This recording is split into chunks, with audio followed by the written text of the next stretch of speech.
Assalamualaikum warahmatullahi wabarakatuh.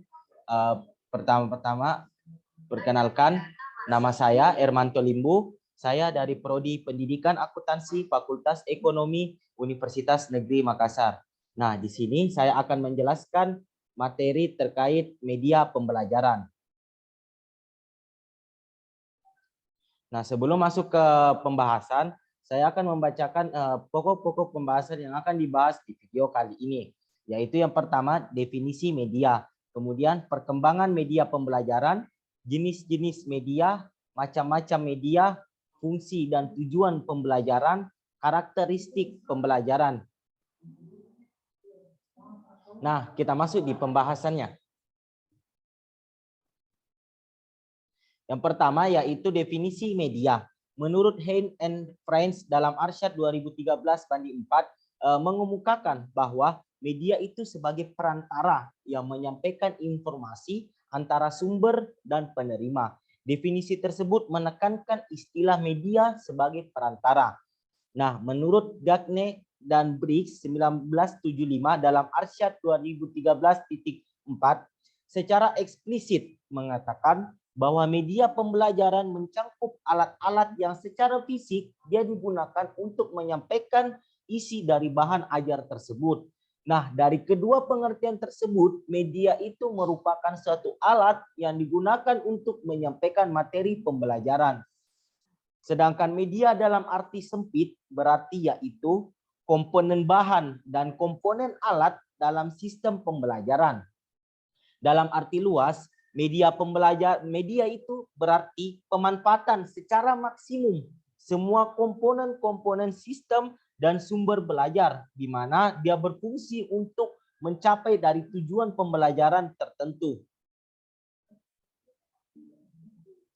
Nah, kemudian pengertian media pembelajaran secara singkat yaitu dapat dikemukakan sebagai sesuatu bisa berupa alat, bahan, atau keadaan yang digunakan sebagai perantara komunikasi dalam kegiatan pembelajaran. Nah, di sini ada 3 konsep yang mendasari batasan media pembelajaran, yaitu yang pertama, konsep komunikasi, kemudian konsep sistem, dan konsep pembelajaran. Secara sederhana, media pembelajaran itu adalah alat-alat bantu yang digunakan untuk menunjang pelaksanaan dari proses belajar mengajar tersebut, mulai dari buku sampai penggunaan perangkat elektronik di kelas. Nah, dari beberapa pengertian di atas dapat kita simpulkan bahwa media pembelajaran itu adalah suatu media yang digunakan berupa alat atau bahan mengajar ataupun segala sumber daya yang digunakan dalam proses penyampaian informasi untuk membantu merangsang pikiran, perasaan, dan kemampuan serta perhatian siswa dalam proses belajar mengajar di kelas. Nah, dari materi definisi media pembelajaran, kita sudah tahu apa itu media dan apa itu pembelajaran, serta apa itu media pembelajaran, baik dalam arti konteks luas, konteks sempitnya, dan dari para ahli. Nah, untuk materi berikutnya, kita masuk di perkembangan media pembelajaran. Tentu saja media pembelajaran itu mengalami perkembangan, bahkan di sini saya akan membahas mulai munculnya media yang digunakan sebagai pembelajaran. Nah, sekitar pertengahan abad 20, ya, di mana usaha para pengatur alat media yang dilengkapi dengan peralatan audio, maka lahirlah peralatan audio visual pembelajaran. Nah, di mana usaha-usaha untuk membuat pelajaran abstrak akan menjadi konkret terus dilakukan. Di mana pada akhir tahun 1950, teori komunikasi mulai mempengaruhi penggunaan alat audio visual. Dalam pandangan teori komunikasi, alat audio visual ini berfungsi sebagai alat penyalur pesan dari sumber pesan kepada penerima pesan. Begitupun dalam dunia pendidikan, alat audio visual bukan hanya dipandang sebagai alat bantu guru saja, melainkan juga berfungsi sebagai penyalur pesan pelajar. Sayangnya, waktu itu faktor siswa yang merupakan komponen utama dalam pembelajaran belum mendapat perhatian khusus. Seiring dengan perkembangannya zaman, muncul berbagai alat-alat media yang mudah digunakan dalam pembelajaran. Bisa kita lihat saja seperti zaman saat ini, yaitu munculnya mulai canggih, adanya komputer, adanya laptop. Hanya dengan belajar di rumah saja kita sudah bisa dapat memperoleh ilmu tanpa harus pergi ke sekolah maupun kemana saja. Begitu perkembangan media pembelajaran mengiringi dengan perkembangan zaman yang terjadi saat ini. Itu pun kita tidak bisa bendung sama sekali. Nah, setelah kita memahami dari perkembangan zaman tersebut, di sini materi selanjutnya saya akan menjelaskan jenis-jenis media pembelajaran. Tentu saja media pembelajaran itu terbagi dari beberapa jenis. Yang pertama dalam bentuk teks. Merupakan elemen dasar di mana bagi menyampaikan suatu informasi yang memiliki berbagai jenis dan berbagai bentuk tulisan yang berupaya memberi daya tarik dalam penyampaian informasi. Nah, bisa kita temui dalam media pembelajaran, kita bisa temui teks itu bisa saja ditulis dalam buku ataupun dalam penyampaian surat menyurat. Itu bisa dijadikan sebagai sumber media pembelajaran. Nah, untuk jenis berikutnya yaitu ada media audio, di mana membantu menyampaikan maklumat dengan lebih berkesan. Artinya di sini tidak dalam bentuk tulisan lagi, tetapi dalam bentuk audio, dalam bentuk suara. Di mana media audio ini dia membantu meningkatkan daya tarik terhadap suatu pembahasan. Jenis audio ini termasuk suara latar atau rekaman suara lainnya. Nah, misalnya kita menonton video pembelajaran di salah satu website belajar seperti Ruang Guru. Nah, di Ruang Guru itu sudah dilengkapi dengan media audio, di mana hanya kita menonton menggunakan laptop saja sudah keluar suara. Nah, suara tersebut menjadi tarikan atau seperti lebih berkesan terhadap kita. Nah, untuk jenis media pembelajaran selanjutnya yaitu ada media visual. Media visual di sini adalah media yang bisa memberikan rangsangan visual seperti seperti gambar, sketsa, diagram, grafik, kartu, poster maupun yang lain. Nah, untuk media visual bisa kita jumpai di salah satu misalnya di media pembelajaran sekolah. Di mana saat pelajaran matematika di situ dia melampirkan diagram atau grafik. Nah, itu salah satu termasuk jenis media visual karena dia menampilkan grafik dan diagram. Kemudian dalam pembelajaran bahasa Indonesia juga sering kita temui bahwa dia melampirkan poster maupun slogan atau gambar lainnya. Nah, itu salah satu contoh media visual yang diterapkan di berbagai sekolah. Kemudian media selanjutnya yaitu media proyeksi gerak, di mana termasuk di dalam film gerak, program TV, dan yang lainnya. Nah, bisa kita jumpai di salah satunya yaitu website Ruang Guru, di mana dia tidak hanya menjelaskan, tetapi dia juga memberikan gerak agar penyampaian yang dia sampaikan atau pesan yang disampaikan, pembahasan pembelajaran yang dia sampaikan itu dapat langsung ditangkap oleh peserta didik atau siswa. Kemudian jenis media pembelajaran berikutnya yaitu benda-benda tiruan atau miniatur. Nah, seperti benda 3 dimensi yang bisa disentuh dan juga diraba oleh siswa. Media ini dibuat guna mengatasi keterbatasan baik objek maupun situasi sehingga proses pembelajaran tetap berjalan dengan baik.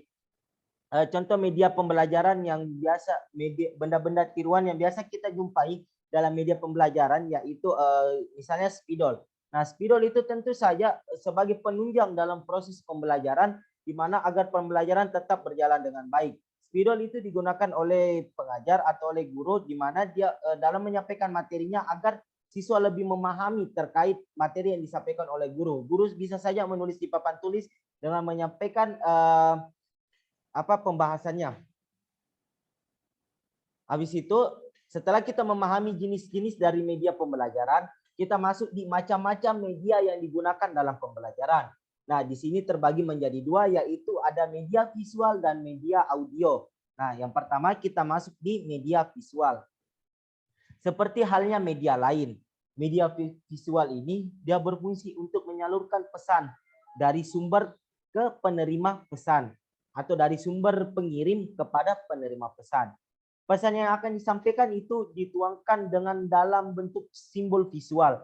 Selain itu juga fungsi media visual ini ialah untuk menarik perhatian, di mana kita lebih tertarik membaca atau melihat pokok pembahasan dalam media pembelajaran, di mana dia juga berfungsi sebagai memperjelas sajian ide, menggambarkan atau menghiasi fakta yang mungkin akan cepat teratasi.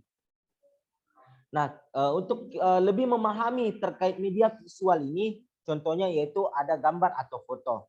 Kita sering menggunakan gambar dan juga waktu. Gambar atau foto bisa mengatasi keterbatasan pengamatan kita, bisa memperjelas suatu masalah dalam bidang apa saja dan untuk tingkat usia berapa saja. Jadi baik anak-anak usia 1 tahun, usia 2 tahun, dengan munculnya gambar sebagai penunjang dalam pembelajaran, akan memberi pemahaman yang lebih kepada kita, memberi pemahaman yang lebih jelas lagi. Manfaat atau kelebihan gambar foto ini sebagai media pembelajaran itu adalah yang pertama, dia memberikan tampilan yang sifatnya dia konkret atau lebih jelas. Pembahasan itu akan lebih jelas dengan ditunjang gambar atau foto. Kemudian gambar bisa mengatasi batasan ruang dan waktu. Gambar atau foto bisa juga mengatasi keterbatasan pengamatan kita. Bisa memperjelas suatu masalah dalam bidang apa saja dan tingkat usia berapa saja. Nah, contoh media visual lainnya yaitu ada sketsa. Di mana sketsa di sini adalah gambar yang digunakan draft kasar yang biasa kita lihat atau biasa kayak cuma garis, misalnya dalam gambar jam, dia cuma dalam bentuk lingkaran. Nah, itu berupa sketsa. Sketsa juga di sini memberikan rangsangan kepada pemikiran peserta didik, di mana mempermudah peserta didik dalam membaca pembahasan pembelajarannya.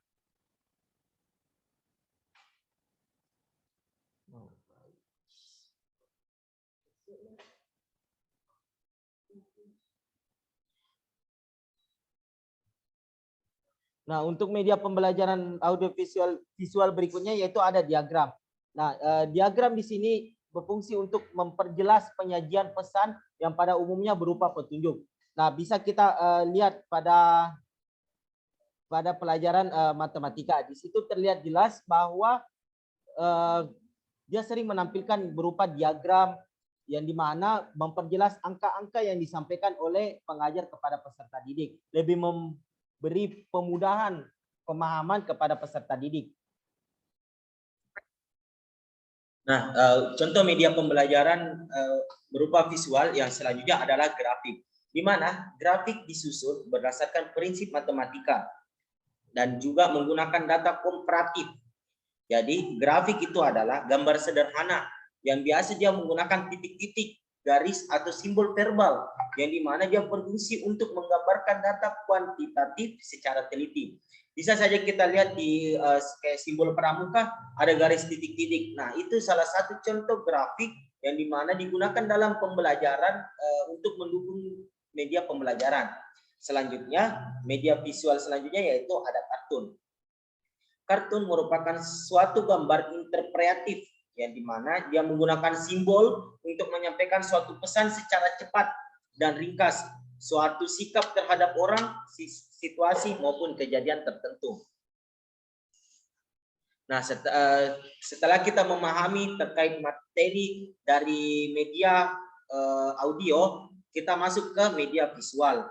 Nah, media visual itu salah satunya yaitu media audio, salah satunya itu seperti radio. Nah, kita di sini saya akan menjelaskan terkait pengertiannya dulu. Media audio yaitu merupakan jenis media yang berhubungan dengan indera pendengaran. Namanya saja audio, berarti suara, kita hanya cukup mendengarkan. Di mana pesan yang akan disampaikan dia dituangkan dalam bentuk ide dalam lambang auditif. Nah, beberapa jenis media yang digolongkan ke dalam media audio itu yang pertama radio. Radio ini mungkin sudah tak asing bagi kita. Kita sering kali melihat radio. Radio ini media yang dapat merangsang partisipasi aktif dari pendengar Di mana saya bilang kenapa begitu, karena siaran radio sangatlah cocok untuk mengajarkan berupa musik dan bahasa. Bahkan radio juga bisa digunakan sebagai pemberi petunjuk mengenai apa yang harus dilakukan oleh guru yang diatasi siswa dalam pembelajaran. Seperti misalnya radio dalam penyiaran berita. Di situ siswa disuruh untuk mencari suatu berita yang kemudian dijabarkan dalam bentuk paragraf.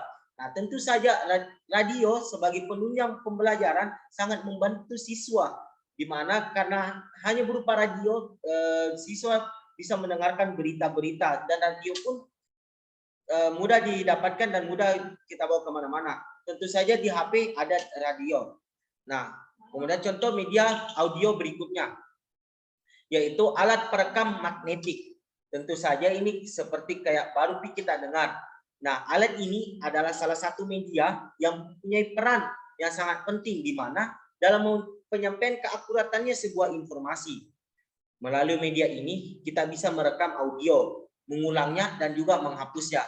Seperti kayak yang sering kita dengar, yaitu alat merekam suara. Nah, selain itu juga pita rekaman bisa diputar berulang-ulang kali. Jadi kita bisa mendengarkan suara kita berulang-ulang kali tanpa mempengaruhi volumenya. Jadi sehingga bisa menimbulkan berbagai kegiatan diskusi. Misalnya seperti yang saya lakukan saat ini, penyampaian penyampaian materi melalui video. Saya menggunakan rekam suara. Tentu saja itu sangat membantu pembelajaran saya.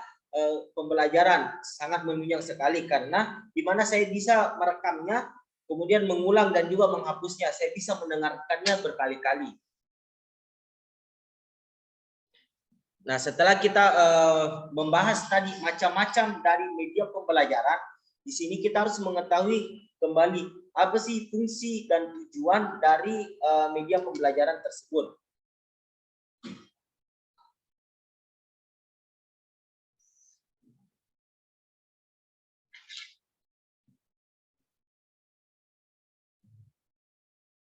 Fungsi dan tujuan media pembelajaran yaitu yang pertama, menangkap suatu objek atau peristiwa-peristiwa tertentu.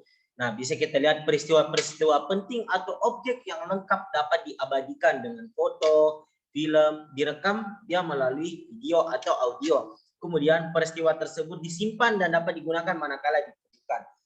Contohnya seperti kita merekam media pembelajaran. Nah, di situ kita bisa melihat videonya tanpa harus merekam ulang. Kita bisa menyimpannya dan kita bisa lihat di mana saja video pembelajaran tersebut. Tentu saja ini sangat praktis bagi peserta didik.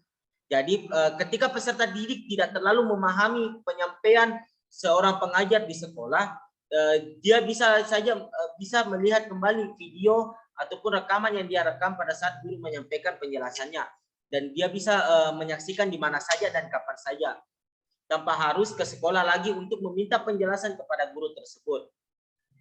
Kemudian yang berikutnya yaitu memanipulasi keadaan, peristiwa atau objek tertentu. Nah, melalui media pembelajaran, guru dapat menyajikan bahan ajar yang bersifat abstrak, kemudian menjadi konkret, sehingga mudah dipahami dan dapat menghilangkan verbalisme.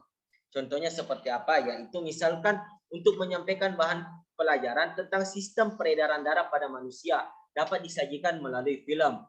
Seperti juga kita bisa lihat dalam peristiwa G30 SPKI, tentu saja itu termasuk dalam pembelajaran sejarah. Bisa juga disajikan dalam bentuk film. Kita sudah bisa menonton filmnya berada di YouTube di berbagai sumber media. Kemudian materi selanjutnya yaitu fungsi selanjutnya menambah gairah dan motivasi belajar, di mana siswa penggunaan media dapat menambah motivasi belajar siswa sehingga perhatian terhadap materi pembelajaran dapat lebih meningkat. Contohnya seperti apa? Sebelum menjelaskan materi pembelajaran tentang polusi, untuk dapat menarik perhatian terhadap topik tersebut, maka guru memutar film terlebih dahulu tentang banjir atau tentang kotoran limbah industri dan lain sebagainya. Nah, contoh lain bisa kita jumpai yaitu yang tadi juga peristiwa sejarah, misalnya peristiwa memperjuangkan kemerdekaan Indonesia. Nah, sebelum guru menyampaikan tentang sejarah-sejarah merdekanya Indonesia, guru dapat memutar terlebih dahulu film-film perjuangan presiden pertama kita dalam merebut kemerdekaan dari penjajah. Nah, itu salah satu contoh dari fungsi menambah gairah dan motivasi siswa. Contoh tentu saja siswa tersebut lebih gairah dan lebih termotivasi dalam belajar.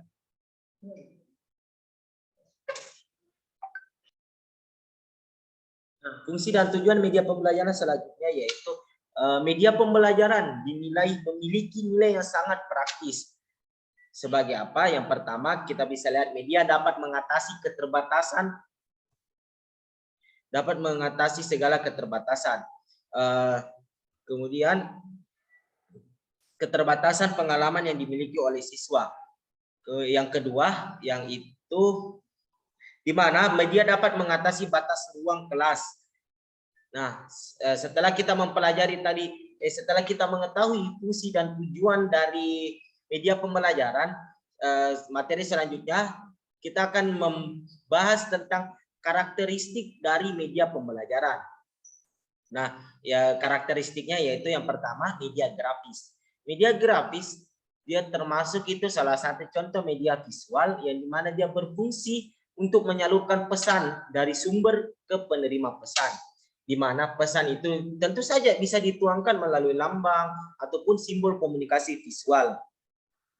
Kemudian karakteristik selanjutnya yaitu media visual dua dimensi. Nah, media visual dua dimensi ini merupakan media yang bersifat elektronik yang diproyeksi dan terdiri dari perangkat-perangkat keras dan perangkat lunak.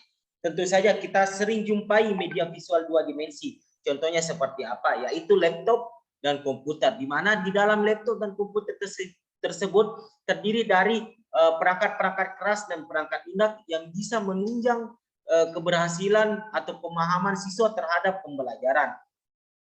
Habis itu media yang berikutnya yaitu media audio. Media audio berkaitan dengan indera pendengar, di mana pesan yang disampaikan dituangkan dalam lambang-lambang auditif, baik verbal, dalam bentuk kata-kata atau bahasa lisan maupun non-verbal. Habis itu karakteristik selanjutnya yaitu media audio visual. Jadi dapat kita tarik suatu kesimpulan bahwa pembelajaran adalah serangkaian kegiatan yang melibatkan informasi dan lingkungannya yang disusun secara terencana untuk memudahkan siswa dalam belajar. Proses pembelajaran itu merupakan proses interaksi komunikasi aktif antara siswa dengan guru dalam kegiatan pendidikan yang dimana di dalam proses pembelajaran dia memakai suatu media agar tujuan dari pembelajaran tersebut dapat tercapai. Prinsip pembelajaran dia meliputi perhatian dan motivasi, keaktifan dan keterlibatan langsung, pengulangan, tantangan, balikan dan penguatan serta perbedaan individu.